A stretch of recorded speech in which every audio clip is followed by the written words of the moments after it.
नमस्कार साथियों, welcome to learn easy.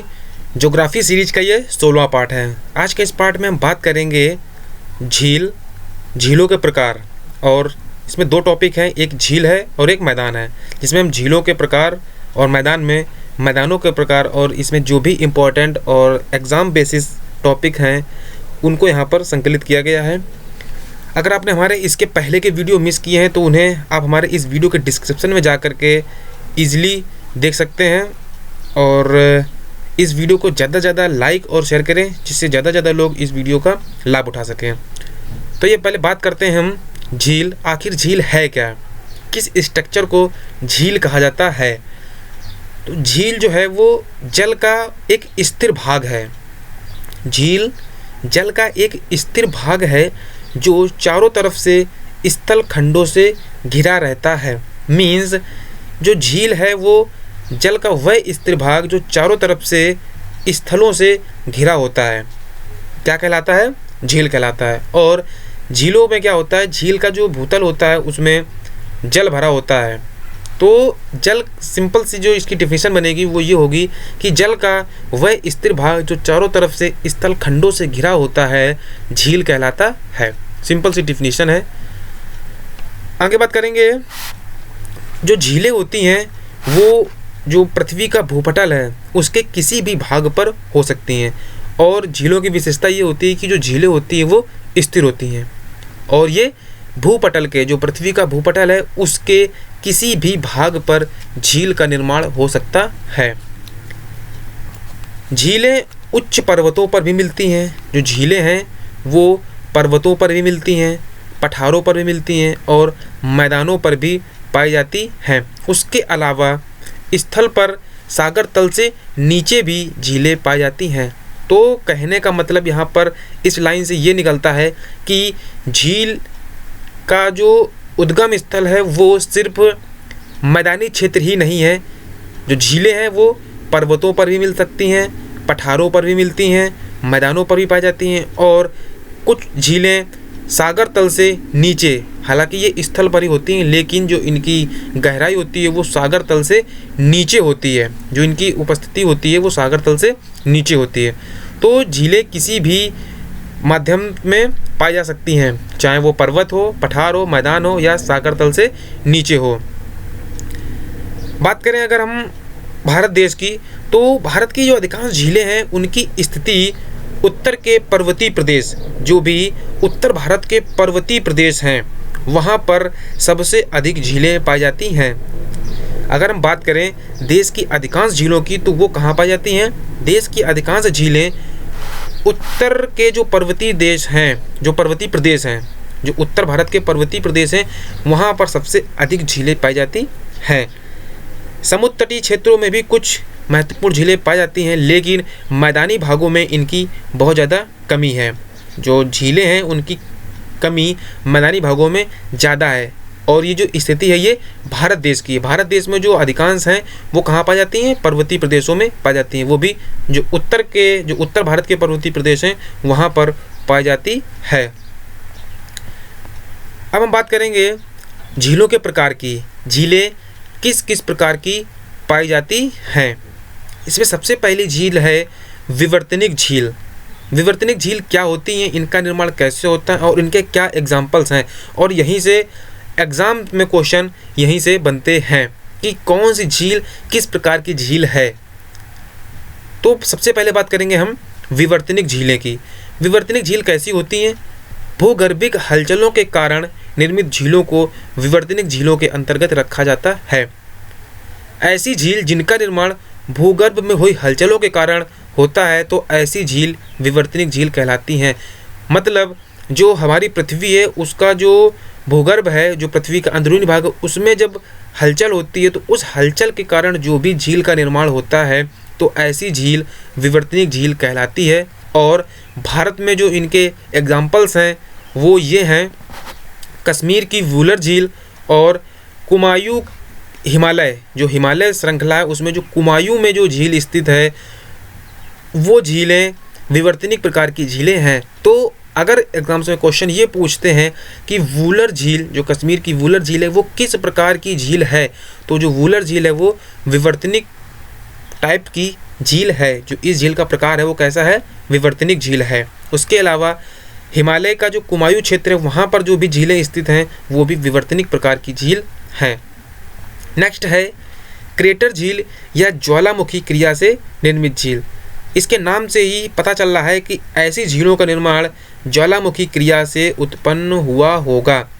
और उसके अलावा क्रेटर झील, तो क्रेटर क्या होता है, क्रेटर जो ज्वालामुखी का मुख होता है और उसमें पानी भर जाता है, तो ऐसा जो निर्माण होता है वो क्रेटर झील कहलाता है। सिंपल सी डिफिनीशन है इसकी, क्रेटरों में जल भर जाने से ऐसी झीलों की उत्पत्ति होती है। जो भी निष्क्रिय ज्वालामुखी हैं उनके क्रेटरों में जल भर जाता है और जल भर जाने से ही ऐसी झीलों का निर्माण होता है। तो क्रेटर झीलों या ज्वालामुखी झीलों का जो प्रमुख उदाहरण है वो है महाराष्ट्र की लोनार झील। जो ये झील है लोनार झील, ये किस ज़िले में स्थित है, तो ये बुलढाणा ज़िले में स्थित है और ये महाराष्ट्र राज्य में पड़ता है। तो महाराष्ट्र राज्य के बुलढाणा ज़िले में लोनार झील स्थित है, जो कि क्रेटर झील का एक महत्वपूर्ण उदाहरण है। उसके अलावा जो अफ्रीका की विक्टोरिया झील है, ये भी क्रेटर झील या ज्वालामुखी क्रिया द्वारा निर्मित झील है। इसका क्वेश्चन इस प्रकार से बन सकता है कि जो लोनार झील है वो किस प्रकार की झील है, या फिर अगर क्रेटर झील का कोई एक महत्वपूर्ण उदाहरण बताइए तो उसका जो उदाहरण होगा वो लोनार झील होगा, जो कि महाराष्ट्र राज्य में स्थित है। नेक्स्ट है हमारा लैगून या अनूप झील। लैगून झीलों का जो उदाहरण है वो है चिल्का झील उड़ीसा, पुलिकट झील आंध्र प्रदेश और कोलेरू झील, ये भी आंध्र प्रदेश में ही पड़ता है। तो जो चिल्का झील है वो किस प्रकार के झील का उदाहरण है, चिल्का झील जो है वो लैगून झील का उदाहरण है। पुलिकट झील आंध्र प्रदेश और कोलेरू झील ये भी लैगून या अनूप प्रकार की झीलें कहलाती हैं। जिसमें से चिल्का जो है इसको एग्जाम्स में पूछा गया है कि जो लैगून झील का एक महत्वपूर्ण उदाहरण या फिर चिल्का झील किस प्रकार की झील है। वहाँ पर आपके पास ऑप्शन होंगे विवर्तनिक झील, क्रेटर झील, लैगून झील, तो वहाँ पर आपका ऑप्शन होगा लैगून झील। जो चिल्का झील है वो लैगून झील का उदाहरण है। उसके बाद नेक्स्ट है वायु द्वारा निर्मित झील। ऐसी झील जिनका निर्माण वायु के द्वारा जो रेत या मिट्टी को हटाया जाता है वहाँ पर फिर उसके बाद उसमें जल भर जाता है, तो ऐसी जो झीलें होती हैं उनका निर्माण वायु द्वारा निर्मित होती हैं। तो ऐसी झीलों का जो उदाहरण है वो राजस्थान की सांभर झील, डिंडवाना, पंचभद्रा और लुनकर नशर झील, ये जो झीलें हैं ये वायु द्वारा निर्मित हैं और इनमें से अधिकांश जो झीलें हैं ये राजस्थान में ही पाई जाती है, क्योंकि राजस्थान एक मरुस्थलीय क्षेत्र है और उसमें हवा के द्वारा जो रेत है वो एक स्थान से दूसरे स्थान पर जाती है, तो जो स्थान खाली जाता है और उसमें पानी भर जाता है तो ऐसी झीलों का निर्माण हो जाता है। तो राजस्थान के सांभर, डिंडवाना, पंचभद्रा और लूनकरनसर झील जो है वो वायु द्वारा निर्मित झीलों के उदाहरण हैं, जिसमें से राजस्थान की सांभर झील जो है वो एक महत्वपूर्ण उदाहरण है। उसके बाद नेक्स्ट है दरार घाटी झीलें। ऐसी झील जिनमें दरारों के जो बीच के भाग हैं उनमें जल भरने से ऐसी झीलों का निर्माण होता है। अगर हम बात करें इसकी डिफिनीशन की तो है धरातल की जब दो समांतर दरारें, जो धरातल पर जो दो दरारें पड़ती हैं उसमें जो धंसा हुआ भाग होता है उसमें जब जल भर जाता है तो ऐसी झीलों का निर्माण होता है। दरार झील का सबसे महत्वपूर्ण उदाहरण है इजराइल का मृत सागर, जो कि सबसे गहरी झील के श्रेणी के अंतर्गत आता है। जो इजराइल का मृत सागर है ये सबसे गहरी झील के अंतर्गत आता है। उसके बाद एक और प्रकार है खारे पानी की झील। ये संरचना के आधार पर था और ये जो खारे पानी की झील है ये पानी की क्वालिटी के अकॉर्डिंग झील का निर्माण कैसे होता है। जो इसके पहले जो हमने पढ़ी हैं ये झीलें संरचना के आधार पर हैं, उनकी प्रकृति के आधार पर, लेकिन ये पानी की क्वालिटी के आधार पर है, जो कि एक खारे पानी की झील होती है और एक मीठे पानी की झील होती है। तो इसमें हम बात कर रहे हैं अभी खारे पानी की झील। खारे पानी की झील क्या होता है, ऐसी झीलें जिनमें बाहर से पानी आकर मिलता है लेकिन बाहर निकल नहीं पाता है, तो वे प्रायः खारे जल की झील कहलाती हैं।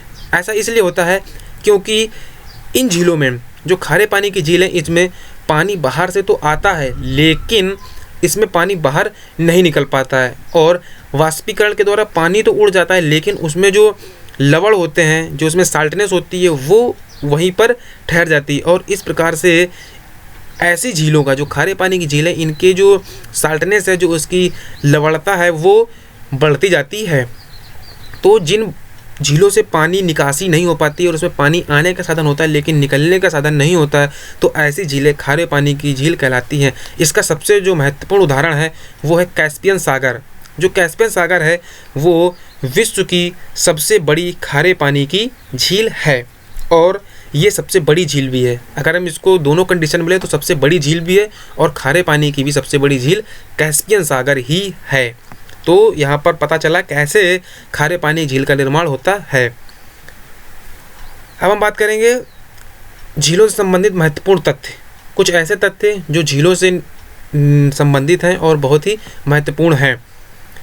इनमें सबसे पहला है, क्षेत्रफल की दृष्टि से जो विश्व की सबसे बड़ी और खारे पानी की सबसे बड़ी झील कौन सी है? कैस्पियन सागर। जो कैस्पियन सागर है वो क्षेत्रफल की दृष्टि से भी सबसे बड़ी, विश्व की सबसे बड़ी झील है, और खारे पानी की भी सबसे बड़ी झील कैस्पियन सागर ही है। अगर एग्जाम में क्वेश्चन आता है कि विश्व की सबसे बड़ी झील क्षेत्रफल की दृष्टि से, तो वो भी कैस्पियन सागर, और खारे पानी की सबसे बड़ी झील तो वो भी कैस्पियन सागर ही होगी। नेक्स्ट है, साइबेरिया की बैकाल झील विश्व की सबसे गहरी झील है। जो साइबेरिया की बैकाल झील है वो विश्व की सबसे गहरी झील है। जो गहराई है इसकी वो सबसे अधिक है। तो बैकाल झील की गहराई सबसे अधिक है और ये जो है साइबेरिया में पड़ती है। नेक्स्ट है, उत्तरी अमेरिका की सुपीरियर झील विश्व की सबसे बड़ी मीठे पानी की झील है। जो सुपीरियर झील है वो विश्व की सबसे बड़ी मीठे पानी की झील है और यह उत्तरी अमेरिका में स्थित है। इसका जो देश है वो भी याद रखना बहुत ज़रूरी है। उत्तरी अमेरिका में सुपीरियर झील पड़ती है। ये मीठे पानी की सबसे बड़ी झील है। और मीठे पानी की झील क्या होती है कि जिनमें पानी निकासी की सुविधा होती है, इसमें पानी आता भी है और इसका पानी निकलता भी जाता है। तो ऐसी झील मीठे पानी की झील कहलाती है और इसका सबसे बड़ा उदाहरण है सुपीरियर झील, जो कि विश्व की सबसे बड़ी मीठे पानी की झील है। अब बात करेंगे, तुर्की की वॉन झील विश्व की सबसे अधिक खारे पानी की झील है। जो खारेपन में सबसे अधिक खारेपन वाली झील है, जिसका पानी सबसे अधिक खारा है, तो ऐसी झील है वॉन झील, जो कि तुर्की में पड़ती है। तुर्की की जो वॉन झील है वो विश्व की सबसे अधिक खारे पानी वाली झील है और यहाँ की जो साल्टनेस है वो लगभग 338% है। जो इस झील की साल्टनेस है वो लगभग 338% है। उसके बाद नेक्स्ट है लोपनोर झील, जो कि चीन में स्थित है। लोपनोर झील यह चीन में स्थित है। इस झील की विशेषता यह है कि इसी झील में चीन ने अपना परमाणु परीक्षण किया था। जब चीन ने अपना प्रथम परमाणु परीक्षण किया था तो उसने लोपनोर झील में ही यह परीक्षण किया था। इस वजह से यह झील फेमस है। भारत की अगर बात करें तो भारत की सबसे ऊंची झील देवताल झील है, जो गढ़वाल हिमालय पर स्थित है। गढ़वाल हिमालय पर स्थित देवताल झील भारत की सबसे ऊंची झील है। मीन्स भारत की सबसे ऊंचाई पर स्थित झील कौन सी है? देवताल झील। ये भारत की सबसे अधिक ऊंचाई पर स्थित झील है। नेक्स्ट है मृत सागर, संसार की सबसे नीची झील है। ये सागर तल से, जो समुद्र तल है उससे सबसे अधिक नीचे स्थित है। तो मृत सागर संसार की सबसे नीचे स्थित झील है।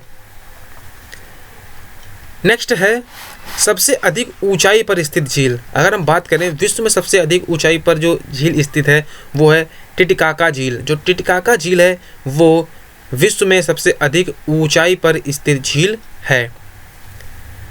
अब हम बात करते हैं मैदानों की। अगला टॉपिक हमारा है मैदान।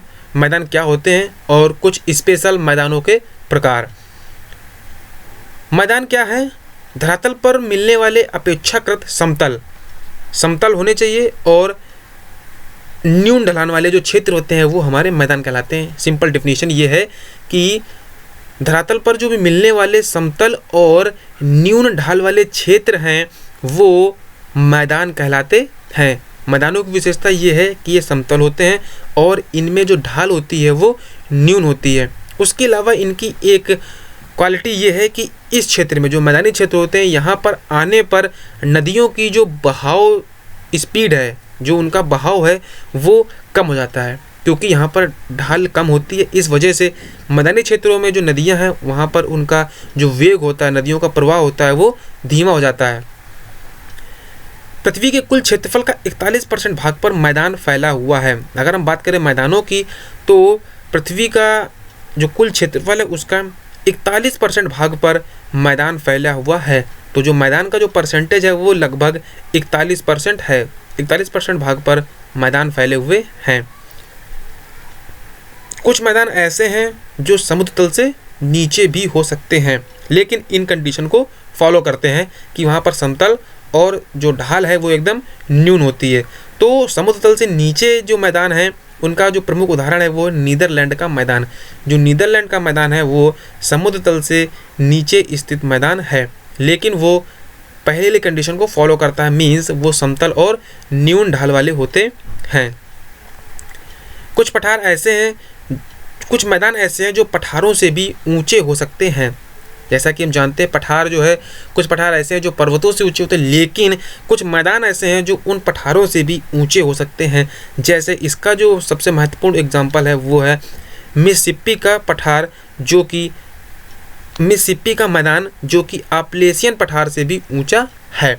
जो ऐसा पठार है, जो मैदान है मिसिसिपी का मैदान, वो आपलेशियन पठार से भी ऊंचा है। तो मैदान की भी कोई कंडीशन नहीं है, ये समुद्र तल से नीचे हो सकते हैं और पहाड़ों से ऊंचे भी हो सकते हैं। इसका प्रमुख उदाहरण है मिसिसिपी का मैदान, जो कि आपलेशियन पठार या पर्वत से भी ऊंचा है। नेक्स्ट है मैदानों के प्रकार। अब हम जानेंगे मैदानों के प्रकार। मैदानों के प्रकार में सबसे पहला मैदान है तटीय मैदान। तटीय मैदान क्या होते हैं? ऐसे मैदान जो सागर तटों के निकट के मैदान होते हैं। सागर तटों के जो निकट स्थित मैदान होते हैं उनको तटीय मैदान कहा जाता है। इसके जो एग्जाम्पल्स हैं वो हैं फ्लोरिडा का मैदान और भारत के पूर्वी एवं पश्चिमी समुद्र तटीय मैदान। जो भारत के पूर्वी क्षेत्र और पश्चिमी क्षेत्र के जो मैदान हैं वो समुद्र तटीय मैदान कहलाते हैं, क्योंकि वो समुद्र के निकट स्थित हैं। तो समुद्र तटों के निकट स्थित मैदानों को तटीय मैदान कहा जाता है और भारत के पूर्वी और पश्चिमी मैदान इसी श्रेणी में आते हैं। इसके अलावा फ्लोरिडा का मैदान भी तटीय मैदान की श्रेणी में आता है। नेक्स्ट है अंतःस्थलीय मैदान। अंतःस्थलीय मैदान क्या होते हैं? महाद्वीपों के आंतरिक भाग में पाए जाने वाले मैदान को अंतःस्थलीय मैदान कहा जाता है। ऐसे मैदान जो महाद्वीपों के आंतरिक भाग में पाए जाते हैं, तो ऐसे मैदान अंतःस्थलीय मैदान कहलाते हैं। इसके एग्जाम्पल्स हैं उत्तरी अमेरिका एवं जो यूरोप के मैदान हैं वो अंतःस्थलीय मैदान में आते हैं। यहाँ पर ध्यान रखने वाली चीज़ है कि कौन से मैदान किस श्रेणी में आते हैं। उत्तरी अमेरिका का जो मैदान है वो एक अंतःस्थलीय मैदान है। उसके अलावा यूरोप का जो मैदान है वो भी एक अंतःस्थलीय मैदान है। अगर हम बात करें पूर्वी एवं पश्चिमी भारत के जो मैदान हैं वो किस मैदान की श्रेणी में आते हैं, तो वो तटीय मैदान की श्रेणी में आते हैं। ये एग्जाम्पल बहुत ही ज़रूरी हैं। नेक्स्ट है अपरदनात्मक मैदान। ऐसे मैदान, इनका निर्माण जो है वो नदियों के द्वारा होता है। इनके निर्माण में नदियों का बहुत ज़्यादा योगदान होता है। इनका निर्माण नदियों के द्वारा ही होता है और नदियों के द्वारा जो भी अपरदन और अपक्षय की क्रियाएं होती हैं उसके दौरान ही, उस क्रिया के बाद ही ऐसे मैदानों का निर्माण होता है। सिंपल सी बात, जो मैदानों के जो नदियों के द्वारा जो मिट्टी लाई जाती है वो बाढ़ के द्वारा इधर उधर फैल जाती है और जो भी क्षेत्र गड्ढे वाले होते हैं उनमें जा कर के वो भर जाते हैं और मैदानों का निर्माण होता है। जब वो बाढ़ ख़त्म होती है तो मैदानों का निर्माण होता है। तो अपरदन क्रियाएं और अपक्षय निर्माण क्रिया के फलस्वरूप जो मैदान प्रकाश में आते हैं वो मैदान क्या कहलाते हैं? अपरदनात्मक मैदान कहलाते हैं। और इनके निर्माण में नदियों का बहुत योगदान है, क्योंकि इनका निर्माण नदियों के अपरदन के कारण ही होता है। और ऐसे मैदान जो होते हैं ये बहुत ही उपजाऊ होते हैं। जो उपजाऊ मैदान होते हैं वो लगभग अपरदनात्मक मैदान कहलाते हैं, वो उसी श्रेणी के अंतर्गत आते हैं। नेक्स्ट है जलोढ़ मैदान। जलोढ़ मैदान क्या होते हैं कि ऐसे मैदान जो नदियों द्वारा बहाकर लाए गए निक्षेपण के जमाव के फलस्वरूप होता है। जो जलोढ़ मैदान हैं उन मैदानों का निर्माण नदियों के द्वारा, जो नदियाँ बहाकर और निक्षेपण लाती हैं, जो भी उनके द्वारा मटेरियल, जो नदियों का मटेरियल है वो बहाकर लाया जाता है, वो जब एक जगह इकट्ठा हो जाता है तो उनके जमाव के बाद जो भी मैदान बनते हैं तो वो जलोढ़ मैदान कहलाते हैं। नेक्स्ट है लोएस मैदान। लोएस मैदान क्या कहते हैं कि ऐसे मैदानों का निर्माण पवन के अपर्दन, जो वायु है वो मिट्टी और रेत को उड़ा करके एक स्थान से दूसरे स्थान ले जाता है और उन्हें एकत्रित करता है या फिर उन्हें फैला देता है, तो ऐसे जो मैदान का निर्माण होता है तो वो लोएस मैदान कहलाते हैं। यहाँ पर डिफिनीशन बताई गई है कि लोएस मैदान क्या होते हैं। तो इनका निर्माण पवन मीन्स वायु के अपर्दन के कारण होता है। जब ये अपने साथ वायु मिट्टी रेत को उड़ाकर ले जाती है, जो वायु है वो मिट्टी और रेत को उड़ा करके ले जाती है, तो इनके द्वारा खाली हुए स्थान से ही लोएस मैदान का निर्माण होता है। लोएस के मैदान कौन कौन से हैं? जो लोएस के मैदान हैं वो उत्तरी चीन, तुर्कमेनिस्तान, सहारा एवं थार मरुस्थल में पाए जाते हैं। और जो सहारा और थार के मरुस्थल हैं यहाँ पर रेत ज़्यादातर पाई जाती है और जो वायु है वो इन्हें उड़ाकर ले जाती है और ऐसे मैदानों का निर्माण करती है। लोएस के मैदान के एग्जाम्पल्स फिर से देखते हैं। लोएस के मैदान उत्तरी चीन, तुर्कमेनिस्तान, सहारा एवं थार मरुस्थल में पाए जाते हैं। अब बात करते हैं विश्व के प्रमुख मैदानों की। विश्व के प्रमुख मैदान कौन कौन से हैं? अमेजन का मैदान जो कि दक्षिण अमेरिका में है। दक्षिण अमेरिका में कौन सा मैदान है? अमेजन का मैदान। ये अमेजन नदी के आसपास के जो मैदान हैं वो अमेजन के मैदान कहलाते हैं और ये दक्षिणी अमेरिका में पाए जाते हैं। मैदानों से ज़्यादातर क्वेश्चन यही आते हैं कि कौन सा मैदान कहाँ पर स्थित है, उसके अलावा किस टाइप का मैदान है। इसके अलावा मैदानों में कुछ बहुत ज़्यादा इम्पोर्टेंट नहीं है, खासकर किसी भी एग्ज़ाम्स की प्री के लिए। जो प्री का जो सेशन होता है उसमें इसी टाइप के क्वेश्चंस ज़्यादातर पूछे जाते हैं। उसके बाद नेक्स्ट है पंपास का मैदान। पंपास का मैदान भी दक्षिणी अमेरिका में पाया जाता है और यहाँ से सिंपल से क्वेश्चन बनते हैं। जो ऑब्जेक्टिव टाइप से क्वेश्चन होते हैं वो सिंपल से क्वेश्चन यही बनते हैं, पंपास का मैदान कहाँ पर स्थित है, दक्षिणी अमेरिका, उत्तरी अमेरिका। इस टाइप के आपके पास ऑप्शंस होंगे जिसमें आपको ऑप्शंस में एक जो है करेक्ट आंसर बताना होगा। नेक्स्ट है हमारा फ्रांस का मैदान जो कि फ्रांस यूरोप में पाया जाता है। फ्रांस का मैदान फ्रांस यूरोप में। नेक्स्ट है सहारा का मैदान जो कि अफ्रीका में पाया जाता है। उसके बाद है गंगा यमुना का मैदान। गंगा यमुना का मैदान भारत क्षेत्र में पाया जाता है। जो भारतीय क्षेत्र है उसमें गंगा यमुना का मैदान पाया जाता है। ब्रह्मपुत्र का मैदान यह भारत बांग्लादेश क्षेत्र में पाया जाता है। सिंधु का मैदान यह भारत पाकिस्तान क्षेत्र में पाया जाता है। नेक्स्ट है पेंटागोनिया का मैदान, यह दक्षिण अमेरिका में पाया जाता है। पंपास का मैदान दक्षिणी अमेरिका। फ्रांस का मैदान यूरोप फ्रांस। सहारा का मैदान अफ्रीका। गंगा यमुना का मैदान भारत। ब्रह्मपुत्र का मैदान भारत बांग्लादेश। सिंधु का मैदान भारत पाकिस्तान। पेंटागोनिया का मैदान दक्षिण अमेरिका। ये कुछ विश्व के महत्वपूर्ण मैदान हैं और उनके क्षेत्र किस क्षेत्र में ये पाया जाता है। जो टॉपिक है मैदान, इससे जो इम्पोर्टेंट क्वेश्चन प्री के लिए बनते हैं, किसी भी एग्ज़ाम्स के प्री के लिए, तो बेसिक क्वेश्चंस यहीं से मिलते हैं। आज के इस वीडियो में सिर्फ इतना ही। इस वीडियो को ज़्यादा से ज़्यादा लाइक और शेयर करें। उसके अलावा हमारे नेक्स्ट वीडियो के अपडेट पाने के लिए हमारे चैनल को जरूर सब्सक्राइब करें। अगर आपने अभी तक हमारे चैनल को सब्सक्राइब नहीं किया है तो इसे ज़रूर करें। उसके अलावा फेसबुक पर हमसे जुड़ने के लिए आप हमें लर्न ईजी नाम से सर्च कर सकते हैं। फेसबुक पर लर्न ईजी नाम का एक ग्रुप और पेज है जिसे आप ज्वाइन कर सकते हैं। वहाँ पर आपको हमारे सभी वीडियो और उसके अलावा स्टडी मटेरियल भी वहाँ पर प्रोवाइड कराया जाएगा। तो वीडियो देखने के लिए आपका बहुत बहुत धन्यवाद। इस वीडियो को ज़्यादा से ज़्यादा लाइक और शेयर करें।